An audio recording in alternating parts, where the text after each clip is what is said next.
Money is a tool.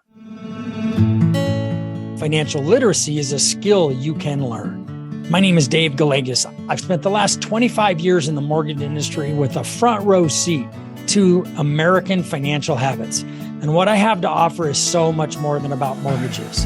So join me for a journey into financial literacy, brought to you by me and Zenith Home Loans. I'm your host, Dave Gallegos. Hi everyone, I'm Dave Gallegos. This is More Than Mortgage. This is episode number 19. I am the president of a mortgage company, Zenith Home Loans, and I started this podcast to teach what I've learned to help people achieve what I call financial balance in their lives through managing their credit, their spending, their debt, their saving, and their investing. And I think that that is a possibility for everybody. If you've decided that you wanted to do that, I want everybody to be able to achieve that financial balance because you get a level of peace in your life. Finances play such a huge role. Face it, life is better when your finances are under control. So I'm actually super excited today. My youngest son is buying his first home and he just got his loan in clear to close status. Huge milestone in his life. He's done a great job actually managing his finances. He's great. He lives beneath his means. He's going into that. He has no other debt. He's going to be able to close on his first house here in a couple of weeks. So very excited for him. That's what this is about. It's about being able to share he has excellent credit because he doesn't use any credit. And so he's got a great credit score. And so anyway, last couple of episodes I spent, they were titled, You Can Have Excellent Credit or You Should Have Excellent Credit, part 1 and part 2. And I went through all the things that, go into helping you get there. I thought what I would talk about today's episode is how do you prioritize your finances so that you can address those negative issues that you have? Because if you've got to come up with money to take care of collections, if you've got to come up with if you've got debt that you're trying to pay down, if you've got collections that you need to address or judgments or liens or you're in that negative position, where do you come up with the extra money? That's a real issue. And so you can go back and you can listen to some of the previous episodes that I've done. The first thing that you have to do is you got to get clear on where you're currently spending your money. That's the first thing that you have to do. That requires you to do 2 things. You go back into your checking account and you download the last 90 days worth of activity. That's a good enough number. And then you categorize all of that spending, categorize dining out as dining.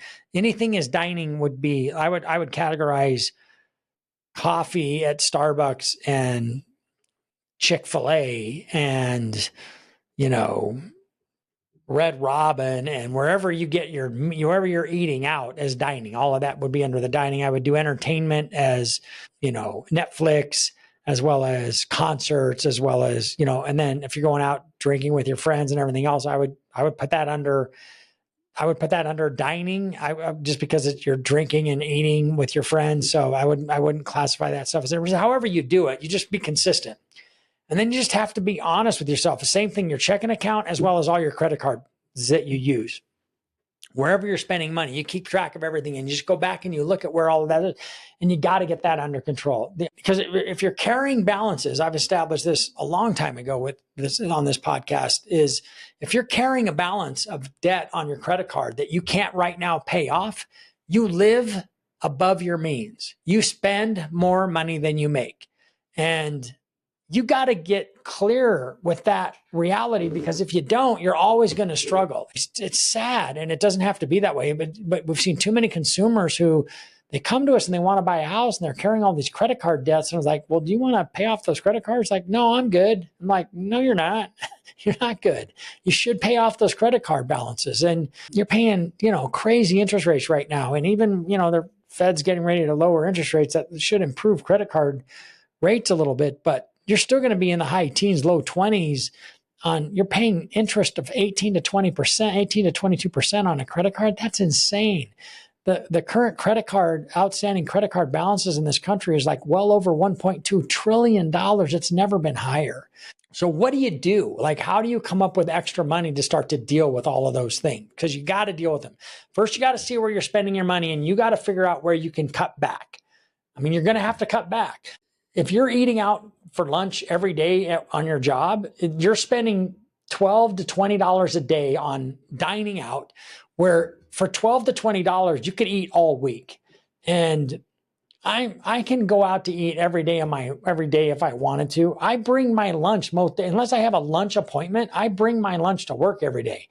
I eat better if I bring my lunch, and I just really don't like to eat restaurant food as much. It's not as good for me. They cook it with way more salt. I need to be on a low sodium diet. I don't have high blood pressure, but I have like an ear thing. And so it's important for you to understand that that's the kind of thing. You look at how much you're dining out. You look at where all the money goes. That's the first thing, is where can I cut back? Where can I really cut back? That's the first thing. The second thing is, what's all the crap that you're subscribed to that you can get rid of? That's an easy one. Most people are spending, and that's why you go back 90 days and you look at like recurring bills. Like if you see, I mean, our phones are designed, my phone's sitting over here. Our phones are designed, the App Store is like a great invention, isn't it? Except for when you realize that you're paying $1.99, $2.99, $3.99. How much money these companies are making. Capitalism's great, isn't it? They figured out ways to get you to spend as much money as possible. But if you're paying $1 and $2 and even $3, but it's for 20 things and you got $60 a month going out the door, that's $60 a month that can go to pay off something or pay something down. If you're in this situation, if you've got collections and you got debts that you can't pay, it's time to marshal all your resources and put them to work. So you got to go through that spending analyzation first. The most important thing, get rid of any subscriptions you don't need, turn off any subscribe. Like it's easy. It's like you can just unsubscribe or cancel the recurring. You got to do it. Look at your streaming, all the streaming services that you're subscribed to. I know most people have multiple streaming services. I got two, and we have Amazon Prime because we have Amazon Prime for other things, and then we have Netflix. And then I use I probably I know a lot of people don't even do this, but I don't have Disney, I don't have Apple TV, I don't have all that. Chris, like going, how many TV shows can you watch a night, and how many movies are there? And so there's great series on something, and so you can sign up for 1 month and then cancel it. If you want to watch a series that bad, you'd be better off reading a book on managing your personal finances. So there's something to consider. I use YouTube TV, which is like way cheaper than any, Direct TV or Dish Network or any of those platforms. I don't know what else is even out there anymore. So that's it. You got to figure out where you can cut back, right? Like if you're driving a car if you're serious about this and you're driving a car that's got really expensive car payment, and you could sell that car and eliminate the car payment and go pay cash for something without a car payment, you'd be in much better shape, right? So you've got to look at all of those things. You got to evaluate everything that you're doing.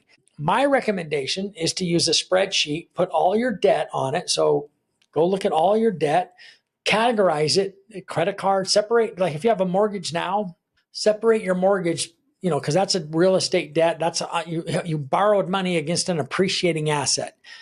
Everything else that isn't mortgage debt is borrowed money against depreciating assets. And so student loans, credit goes on that list, credit cards, car loans, any kind of loans that you have out there, categorize them by the balance, the monthly payment, and the interest rate. Figure out what you're paying on a month on an interest. Just take the interest rate, divide it, multiply it times the outstanding balance. That's the monthly interest.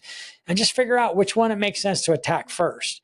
Or if you're looking for extra money to pay off collections and everything, that's where you go. So the other thing that's a often overlooked area that is a great opportunity to free up some cash is if you're dumping money into health savings accounts or a 401k at work, even if there's matching, I would tell you that you should stop doing that. And the other thing that drives me crazy is people will be saving money in their 401k, but then they're borrowing money from their 401k. I'm like, oh my God, like you have outstanding credit card debt. You borrowed money from your 401k. That's a good thing. That's better to borrow against your 401k because the interest is paid back to you.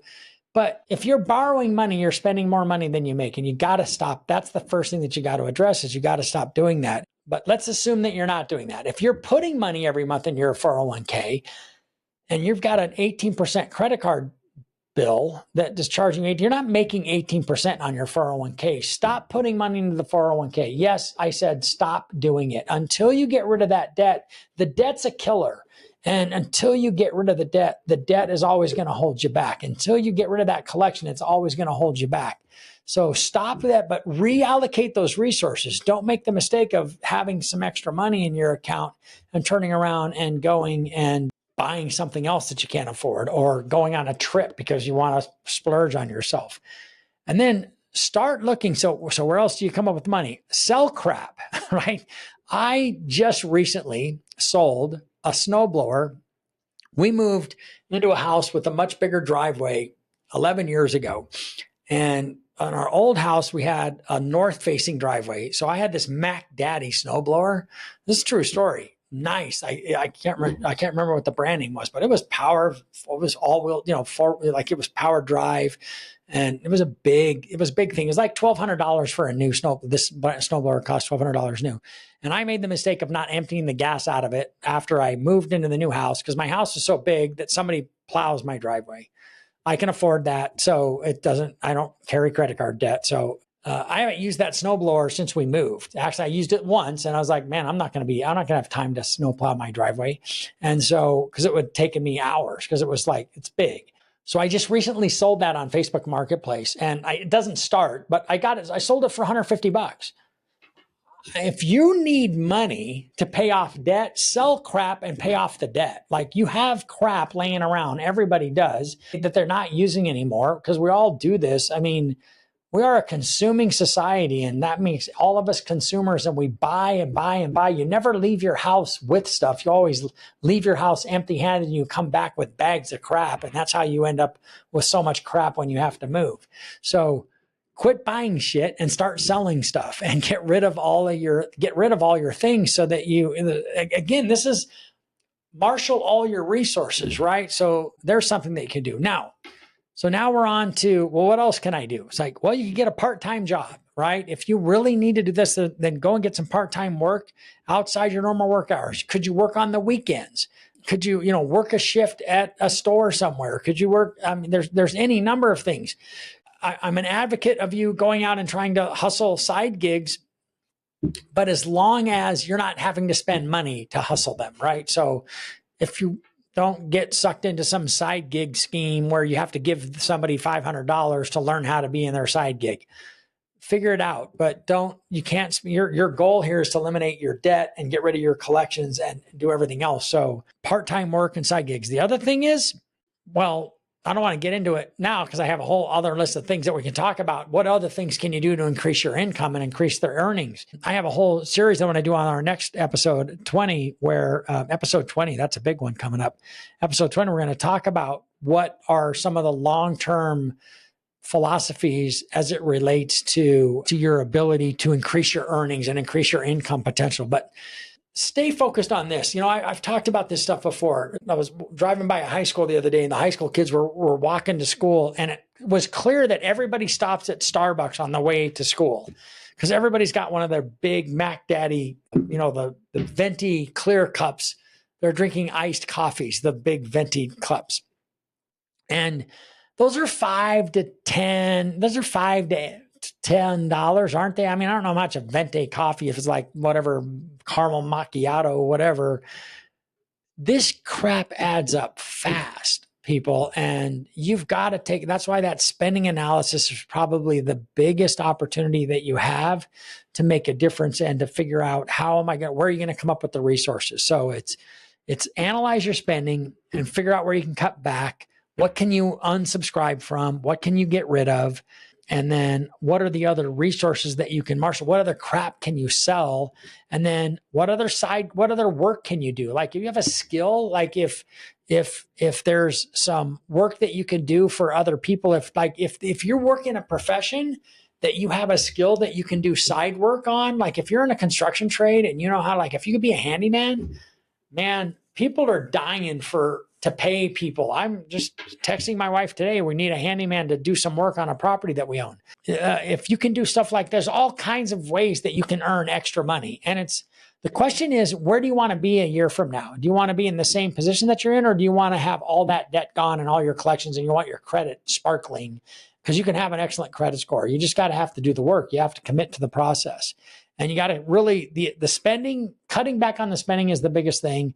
Stop committing, if you're putting money into 401ks and you're not getting an 18% return on your 401k, if you've got a credit card balance that you can't pay, should you borrow against your 401k to pay off the credit card? I suppose that's probably, if you can get a better interest rate on your 401k than you can on your credit card, then I would advocate for you to do that.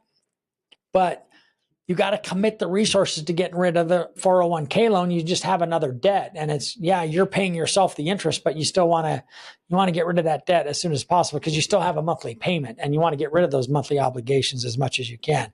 That's it. I mean, it's not like this is all, if you think about it, everything I've described is common sense. It's like, well, yeah, of course that makes more sense.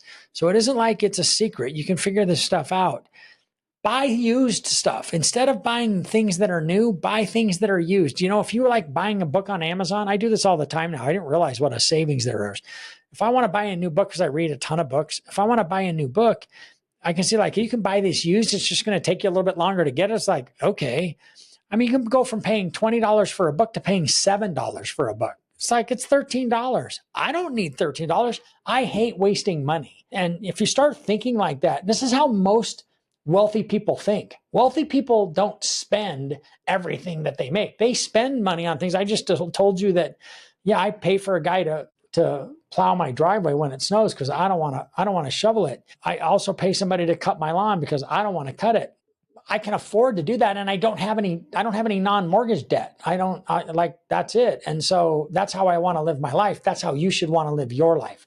Mortgage debt, I'm fine with. I mean, eventually we want to end up at a place without a mortgage or enough assets to pay off your mortgage whenever you want.